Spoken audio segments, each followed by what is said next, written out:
타인은 결코 너를 영원히 지탱해주지 못하며 설령 한때 의지할 수 있다고 해도 머지않아 그들에게서 멀어지게 될 것이다. 그러니 삶의 무게에 짓눌리지 않고 밝고 유쾌한 태도를 유지하라. 좋은 삶이란 어려운 법이다. 그러나 그만큼 아름답다. 너는 이미 행복한 삶을 위해 무엇을 해야 하는지 알고 있다. 그런데도 왜 실행하지 않는가? 여러분은 성공합니다. 여러분이 그걸 원했기 때문이죠. 안녕하세요. 너의 대저택입니다. 네, 여러분. 세상에서 가장 이해하기 어려운 게 뭘까요? 부자가 되는 원리, 돈 버는 메커니즘, 아니면 타인의 마음. 사람마다 다 다를 겁니다. 그런데 생각해보면요. 결국 가장 복잡하고도 어려운 건 나 자신이에요. 그렇죠? 그리고 이제 나이 40쯤 되면 이 물음이 더 선명해지죠. 내가 원하는 삶을 살려면 도대체 어떻게 살아야 하는가? 지금 나에게 가장 중요한 건 뭐지? 오늘은 이 질문에 대한 답을 정말 명확하게 찾아보도록 하겠습니다. 그래서 오늘은요. 1999년 타임지가 선정한 20세기 가장 영향력 있는 백인 중에 철학자로는 유일하게 이름을 올리는 사람이죠.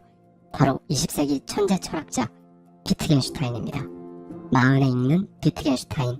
이 책 속에 담겨있는 인사이트를 가져와서요. 저자의 시선에 저의 생각까지 더해서 여러분과 함께 생각해보고 싶은 부분들을 말씀드리도록 하겠습니다. 인생의 본질은 나다.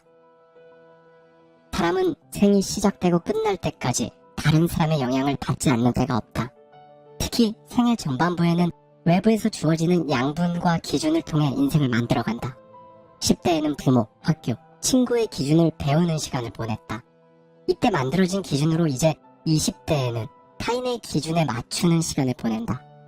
사회에서 인정받는 경로를 따라가며 이력서에 적힐 문장에 집중한다. 30대에는 직장에서의 승진, 결혼, 내 집 마련 같은 조건들을 두고 자신과 타인의 기준을 비교하며 시간을 보냈다. 비슷비슷해 보이는 이런 인생 마라톤에서 누군가는 남들보다 이른 나이에 자기 삶을 주체적으로 살기 시작한다. 하지만 다른 누군가는 남들보다 늦은 나이에 이건 내가 원하는 인생이 아니었구나 하고 깨닫는다. 인생을 후회하는 사람은 나보다는 남이 결정한 인생을 살았기 때문이다. 그런데 중요한 것은 남이 만들어주는 인생이 끝나는 시점이 정해져 있질 않다는 것이다. 그 시점은 바로 내가 나에게 이 본질적인 질문을 시작할 때다. 내가 정말 원하는 삶은 무엇인가? 40. 이제는 적어도 타인이 만드는 인생이 아닌 자신이 만드는 인생을 살아야 한다. 그리고 자신이 원하는 삶에 대해 답해야 한다. 자기 자신과 정직하게 마주해보라. 지금까지는 내면을 들여다볼 시간도 여유도 없었다. 설명할 기회가 있었다 해도 대부분은 피상적인 자기 탐색에 그쳤을 뿐이다. 하지만 마음부터는 인생의 유한함을 진지하게 실감하며 남은 시간을 어떻게 써야 할지 고민해야 한다. 넘쳐나는 정보, 빠르게 변화하는 트렌드, SNS 과시 문화 속에서 우리는 본질을 보는 시선을 잃어버리고 혼란스러워지기 쉽다. 마흔은 이런 소음 속에서 진정으로 중요한 것이 무엇인지 분별하는 힘을 기르는 시기다. 단단한 내면은 하루아침에 만들어지지 않는다. 마흔의 자기 성찰은 때로는 고통스럽겠지만 결국 당신을 진정한 자유로 이끈다. 기억하라. 그 누구도 당신 대신 생각해 줄 수 없다. 지금 당신에게는 무엇이 가장 중요한가? 사실 당신은 지금 당신 안에 타인의 시선이 아주 깊숙이 스며들어 있다는 것을 자각하지 못할 것이다. 익숙한 말투, 생각의 방식, 감정의 흐름조차도 처음부터 당신 것이 아니었을지 모른다. 외부의 것들이 어느 순간부터 당신 안에 자리를 잡고 당신은 그 익숙함을 나라고 믿게 된다. 지금의 선택과 판단이 과연 온전히 나로부터 비롯됐는지 되묻게 되는 이유다. 그러나 바쁜 일상에서 당신은 정작 스스로를 돌아볼 여유가 없다. 이럴 때 당신은 스스로에게 이 결정적인 물음을 던져야 한다. 나는 누구인가? 이 질문에 대해 비트겐슈타인은 이렇게 말했다. 인간은 자신이 소유한 것은 쉽게 인식하지만 정작 자신이 어떤 존재인지는 명확히 알지 못한다. 마치 자신의 해발 고도를 즉각 측정하기 어려운 것처럼 스스로를 객관적으로 파악하는 일이 쉽지 않다. 당신이 이룬 성취는 타인에게는 큰 의미가 될 수 있을지 몰라도 정작 당신 자신에게 더 중요한 가치를 지니는 것은 아니다. 그렇다. 그동안 참 남들이 원하는 대로 살았다. 그만하면 되었다. 40이라면 이제 남이 정한 기준에서 벗어나야 한다. 삶은 단 한 번뿐이다. 그런데도 당신은 때때로 스스로를 잃고 타인과 사회가 부여한 모습으로 살아간다. 비트겐슈타인은 당신이 내리는 선택과 살아가는 방식이 과연 온전히 나의 것인지를 먼저 돌아보기를 권한다. 다른 사람에게 감정을 지배당하지 마라. 나는 누구이고 그럼 내가 원하는 것은 무엇이고 지금 나에게 그게 왜 가장 중요한지 생각하기 어려운 가장 결정적인 이유는 뿌연 안개가 당신의 모습을 가리고 있기 때문이다. 그 안개는 바로 타인의 감정이다. 당신은 지금도 수많은 감정을 느끼며 살아간다. 어떤 감정은 삶을 풍요롭게 만들지만 어떤 감정은 당신을 잠식하고 소모한다. 괜한 오해를 살까봐, 불이익을 당할까봐 눌러 담는 것에 익숙해지는 나이다. 그러나 억눌렀다고 그 감정이 사라지는 것은 아니다. 그 중에서도 분노는 가장 다루기 까다로운 감정이다. 불공평한 대우, 억울한 일, 타인의 무례한 말 한마디에 생긴 분노를 제때 돌보지 않으면 그 감정은 조용히 내면 깊숙이 스며들어 어느 순간 삶 전체를 지배하기 시작한다. 당신 자리를 지키기 위해 억눌렀던 감정이 틀에 당신을 무너뜨리는 역효과로 되돌아오는 것이다. 이에 대해 비트겐슈타인 역시 우리와 똑같은 어려움을 다음과 같이 토로했다. 다시 한번 강조하지만 인간의 악함에 맞서지 않고 버틴다는 것은 결코 쉬운 일이 아니다. 악은 언제나 마음에 깊은 상처를 남기기 때문이다. 사람들에게 화내지 않는 것이 얼마나 어려운 일인가.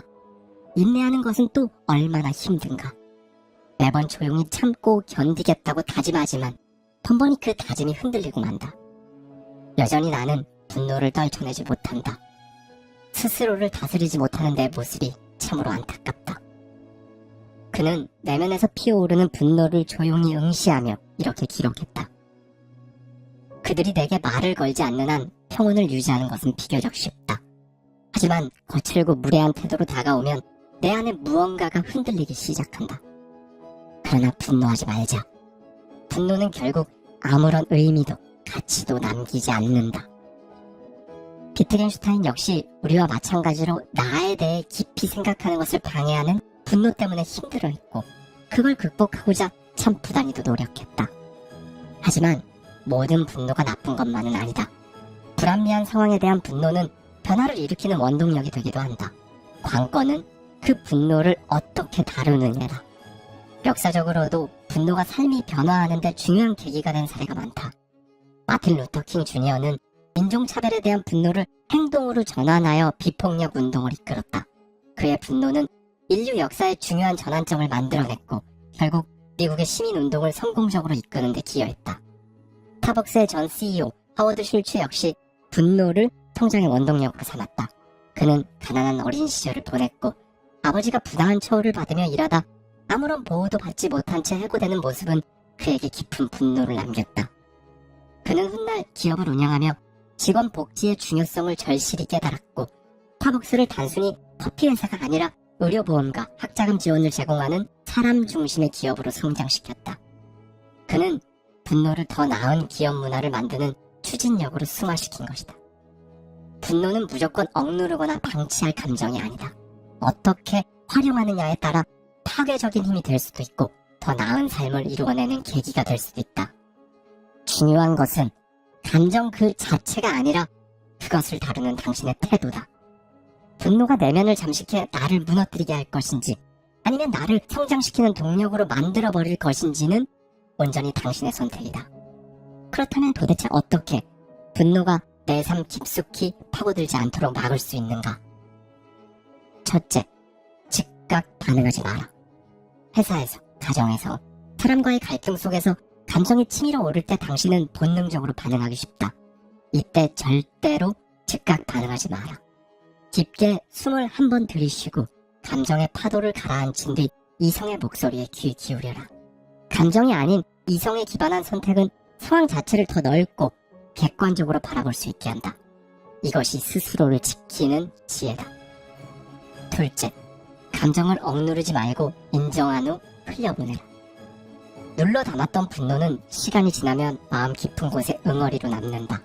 그 감정이 결국 나를 지치게 하고 관계마저 상하게 만든다.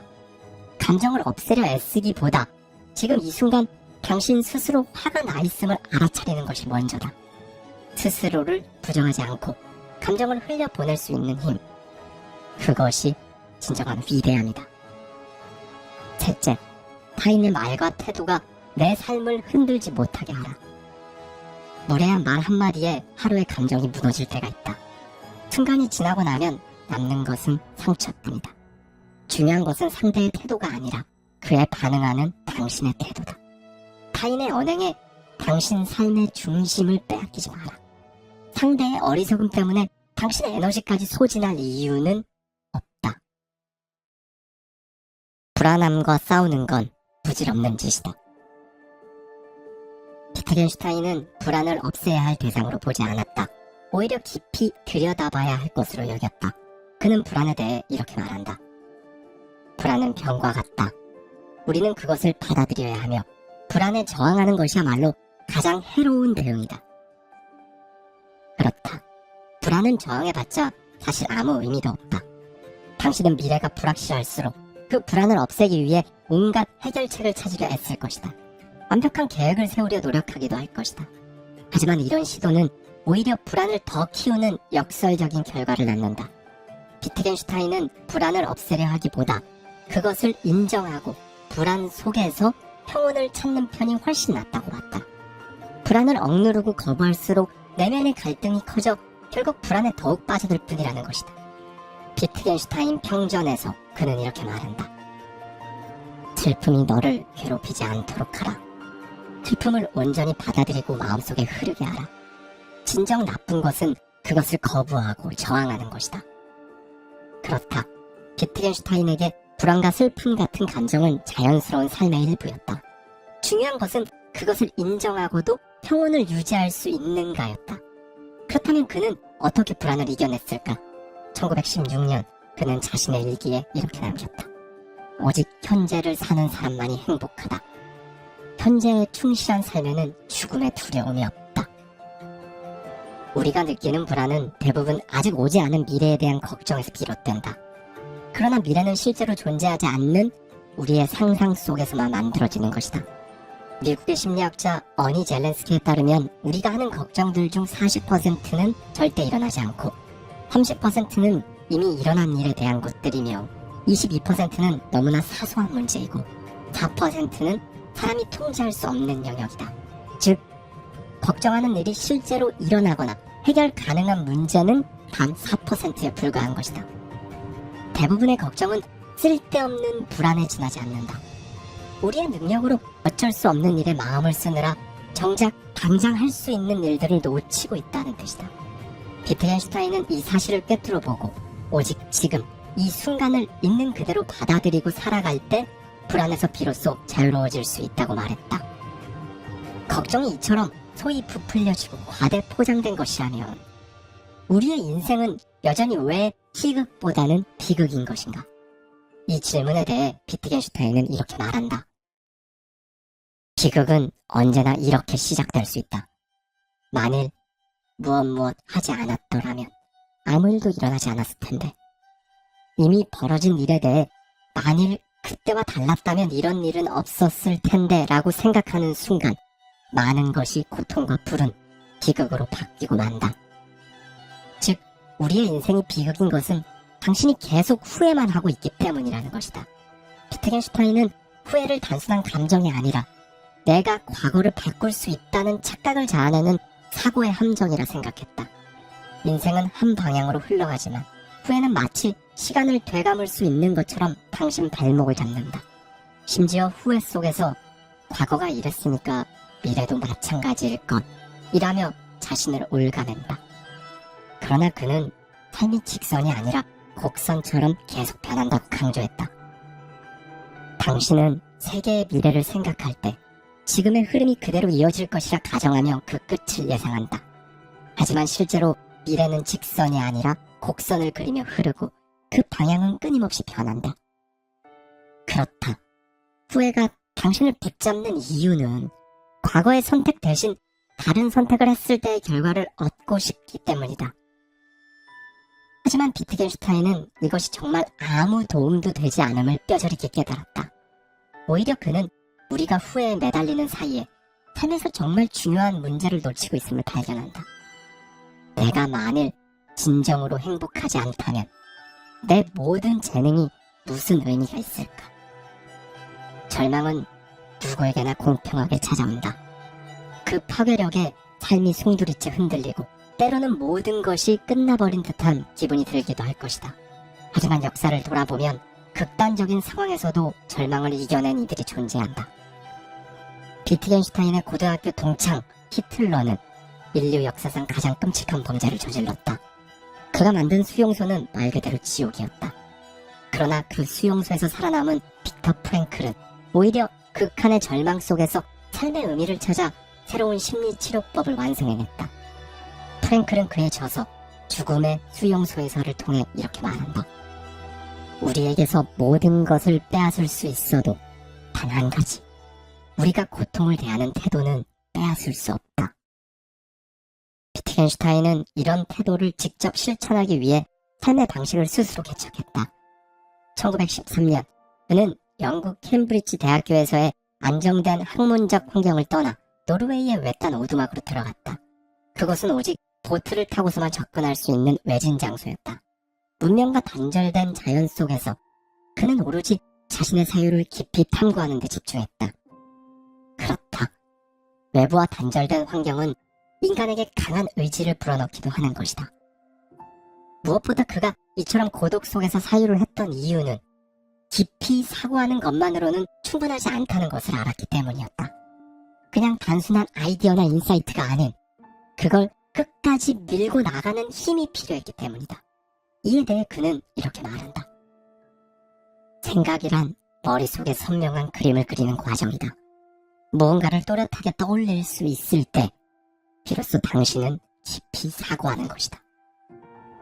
비트겐슈타인은 사유가 현실의 삶에서 구체적으로 형상화되어야 한다고 봤다. 즉, 생각은 선명해야 하고 그 생각을 실현할 의지가 있어야 한다는 것이다. 인간은 우연에 흔들려서는 안 된다. 불운에 굴하지 않는 것은 물론 행운에도 휩쓸리지 말아라. 그 일로 인해 포기해서는 안 된다. 우리는 끊임없이 비틀거리고 때로는 쓰러지기도 한다. 하지만 중요한 것은 그때마다 스스로를 추스르고 다시 일어서는 것이다. 그렇다. 누구도 완벽하게 걷지 않는다. 우리는 모두 비틀거리며 살아간다. 중요한 것은 넘어졌을 때 스스로를 추스르고 다시 일어나는 힘이다. 쓰러졌다면 숨을 고르고 다시 한 걸음 내디뎌야 한다. 이 반복 속에서 당신은 더 단단해지고 더 나은 길을 만들어간다. 좋은 삶이란 어려운 법이다. 그러나 그만큼 아름답다. 1916년 3월 30일 일기. 어떻게 하면 행복할 수 있을까? 이 질문에 선명한 답을 내리기는 쉽지 않다. 마흔이 되면 한때 바라던 것들을 다 이뤘음에도 문득 이 행복이 과연 영원할까 하는 생각이 든다. 행복은 손에 쥐려 할수록 빠져나가는 물처럼 느껴진다. 편안함, 만족, 즐거움으로 채워진 삶도 시간이 지나면 당연해지고 새로운 갈망이 밀려온다. 결국 우리는 진짜 행복이 무엇인지 다시 묻게 된다. 비트겐슈타인은 행복을 단순한 감정적 만족으로 보지 않았다. 행복은 삶을 대하는 태도와 깊이 연관되어 있으며 우리의 인식 방식에 따라 달라진다고 봤다. 그는 이렇게 말했다. 내가 확신할 수 있는 단 한 가지가 있다. 행복한 삶을 살아라. 행복한 사람의 세계는 불행한 사람의 세계와 전혀 다른 모습일 것이다. 그렇다면 비트겐슈타인이 말하는 행복에 대한 태도는 어떤 태도를 말하는 것일까? 그저 최선을 다하라. 그것 이상을 바랄 수는 없다. 그리고 언제나 명랑함을 잃지 마라. 타인은 결코 너를 영원히 지탱해주지 못하며 설령 한때 의지할 수 있다고 해도 머지않아 그들에게서 멀어지게 될 것이다. 그러니 삶의 무게에 짓눌리지 않고 밝고 유쾌한 태도를 유지하라. 좋은 삶이란 어려운 법이다. 그러나 그만큼 아름답다. 너는 이미 행복한 삶을 위해 무엇을 해야 하는지 알고 있다. 그런데도 왜 실행하지 않는가? 그것은 이성이 아닌 감정에 휩싸이기 때문이다. 나쁜 삶이란 결국 비이성적인 삶이다. 진정으로 좋은 삶을 원한다면 순간의 감정에 휘둘리지 마라. 특히 분노에 사로잡히지 않는 것이 그 무엇보다 중요하다. 마지막으로 비트겐슈타인은 2025년 오늘을 살아가는 우리에게 죽음이 두렵지 않은 삶을 살아가라고 말해준다. 죽음을 두려워하는 것은 제대로 살아가지 못한 삶, 즉 불완전한 인생이라는 가장 분명한 증거다. 그렇다. 죽음이 두렵다면 지금 불완전한 삶을 살아가고 있다는 것이다. 그는 왜 이렇게 말했을까? 그것은 우리가 죽음을 두려워하는 이유가 단순히 생명의 끝이 아니라 후회 때문이라고 봤기 때문이다. 그는 철저히 자신의 신념에 따라 살았다. 그는 본능적으로 자신이 진정으로 원하는 삶을 찾아 움직였다. 그렇게 산다면 죽음을 두려워할 이유가 없다는 것이 그의 철학이었다. 실제로 죽음을 코앞에 둔 삶의 끝자락에서 자신을 찾아온 친구들에게 비트겐슈타인은 이렇게 말했다. 나는 멋진 삶을 살았다고 전해주시오. 당신은 어느덧 인생의 중턱에 서 있다. 절반 가까이 걸어온 길 위에서 이제 남은 시간이 얼마나 남았는가 보다 그 시간을 어떻게 살아갈 것인가를 고민하게 된다. 건강하게 오래 사는 것만으로는 충분하지 않다. 얼마나 나답게 살았다고 말할 수 있는가에 초점을 맞춰야 한다. 그 어떤 순간에도 내 삶이 내 것임을 느낄 수 있다면 그 자체로 당신 삶의 목적은 이루어진 것이다. 지금 당신에게 필요한 단 하나의 질문이다. 당신은 어떤 삶을 살고 싶은가? 감사합니다. 지금까지 어이대저택이었습니다.